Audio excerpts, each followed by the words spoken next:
श्री गजानन जी महाराज की जय। तिल चौथ की आप सभी को बहुत बहुत बधाई हो। माता रानी का आशीर्वाद आप सभी के साथ बना रहे और हम इसी तरीके से भजन गाते रहें और आप सुनते रहें। उम्मीद करती हूँ आपको हमारा भजन पसंद आएगा।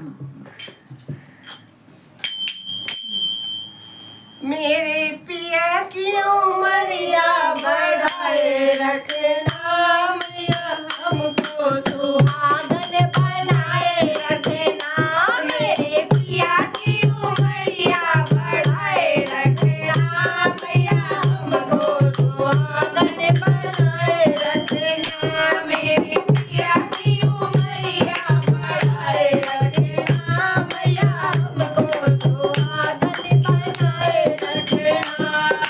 ना चाहिए मुझे माथे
जय माता दी। जय